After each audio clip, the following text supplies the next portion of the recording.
Marketing की कोई भी किताब हो, वेबसाइट हो या यूट्यूब का चैनल हो, पहला टॉपिक हमेशा व्हाट इज मार्केटिंग पर ही होता है। तो मैं डिजिटल मार्केटिंग का कोर्स टीच करने से पहले कैसे इस टॉपिक को मिस कर सकता हूं? फर्क इस टॉपिक को टीच करने में मेरा ये है कि मैं हमारी रोजमर्रा की एग्जांपल्स को यूज करूंगा और बड़े ही आसान तरीके से आपको बताने की कोशिश करूंगा कि व्हाट एक्चुअली मार्केटिंग इज, कि मार्केटिंग है क्या। तो आइए सबसे पहले मैं आपको एक एग्जांपल देता हूं और इसके ऊपर आपने बड़े गौर से सोचना है। आप घर पे बैठे हैं, एकदम फोन रिंग होता है, आपने फोन पिक किया, दूसरी तरफ से एक खातून बात कर रही हैं जिनका नाम है साइमा।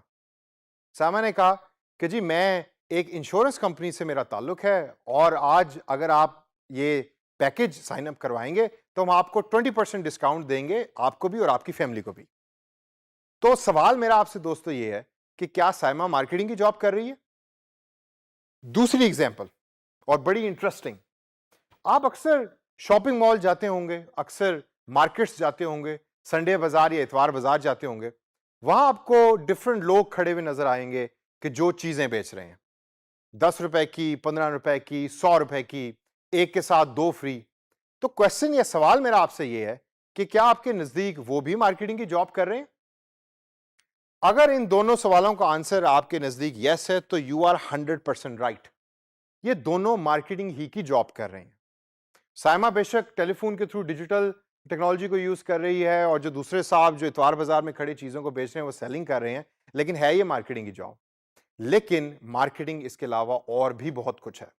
तो आइए let's look at the definition of marketing और उसके बाद फिर हम मार्केटिंग की डेफिनेशन को ब्रेक करेंगे और फिर अंडरस्टैंड करेंगे कि प्रोसेस ऑफ मार्केटिंग क्या है। So the process of marketing is creating, communicating, delivering and exchanging offerings. Creating मतलब बनाना, कम्युनिकेटिंग मतलब बताना, डिलीवरिंग मतलब उस चीज को एक जगह से दूसरी जगह तक पहुंचाना, और एक्सचेंजिंग का मतलब तो आप सारे जानते ही हैं कि एक चीज के बदले दूसरी चीज को लेना। अब ऑफरिंग्स जो है वो बड़ा इंटरेस्टिंग चीज है। अब ऑफरिंग से क्या मुराद है? ऑफरिंग से मुराद है वो सारी प्रोडक्ट्स और सर्विसेज जो कंपनी बना रही है, लेकिन वो जब बनाएगी तो इन रिटर्न वो क्या ले रही है कस्टमर से? वो कस्टमर से वैल्यू ले भी रही है और कस्टमर को वैल्यू दे भी रही है in the form of products and services. ये आपने जहन में रखना है कि आपकी कंपनी प्रोडक्ट्स बनाती है और सर्विसेज बनाती है, जिसमें ये चारों चीजें जो मैंने अभी बताई हैं वो एम्बेड होती हैं या उसमें शामिल होती हैं, और इन रिटर्न वैल्यू मिल रही होती है ऑर्गेनाइजेशन को भी और कस्टमर्स को भी। तो आइए इसको ब्रेक करते हैं और देखते हैं कि सबसे पहले ये क्रिएटिंग वैल्यू का मतलब क्या है। अब आप ये मेरे पीछे देखें, ये आपको एक शेल्फ नजर आ रहा है जिसके ऊपर डिफरेंट प्रोडक्ट्स आपको पड़ी हुई नजर आ रही हैं। अब फॉर इंस्टेंस ये एक प्रोडक्ट है जो किसी कंपनी ने बनाई, जो भी प्रोडक्ट है ये। अब इसको बनाने के अंदर कंपनी का एक सर्टेन प्रोसेस इन्वॉल्व है। उस प्रोसेस को हम कहते हैं क्रिएटिंग वैल्यू, यानी कि मार्केटिंग उस प्रोसेस का नाम है कि जिसके थ्रू कंपनी को पता लगता है कि कस्टमर को चाहिए क्या, और उसको जहन में रखकर कंपनी प्रोडक्ट को बना रही होती है। सेकंड स्टेप, मार्केटिंग क्या है? मार्केटिंग है कम्युनिकेटिंग वैल्यू का नाम। यानी कि आपने प्रोडक्ट तो बना ली और प्रोडक्ट तो भाई बड़ी जबरदस्त है, लेकिन कस्टमर को तो पता ही नहीं कि प्रोडक्ट कैसी है। तो आप एक इफेक्टिव मैसेज जो है वो कस्टमर को देते हैं कि जिसके बाद कस्टमर को पता लगता है कि आपकी प्रोडक्ट जो है, ओ भाई बात सुनना यार, ये प्रोडक्ट तो खरीद लो। He did not buy the product for me. क्यों? क्योंकि जो मैसेज जिस तरीके से मैं डिलीवर कर रहा हूं वो इफेक्टिव नहीं है। तो की पॉइंट क्या है कि कम्युनिकेटिंग वैल्यू तो है, आप कस्टमर को बता तो रहे हैं, लेकिन उसको इफेक्टिव तरीके से बताएं ताकि कस्टमर उसको सुने। तीसरा पॉइंट और बड़ा इंपॉर्टेंट, डिलीवरिंग वैल्यू।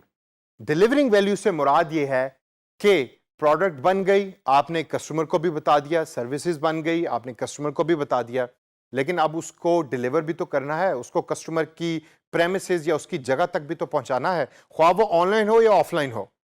तो delivering that product and value is the job of an organisation, is the job of a company. तो कंपनी जो है उस प्रोडक्ट और सर्विस को कस्टमर तक पहुंचाती है, और इस पूरे प्रोसेस को पहुंचाने तक, कस्टमर को पहुंचाने तक, इसको मार्केटिंग कहते हैं। लास्ट स्टेप जो है वो सबसे इंपॉर्टेंट है, जिसमें कंपनी को भी रिवॉर्ड मिलता है, कस्टमर को भी रिवॉर्ड मिलता है।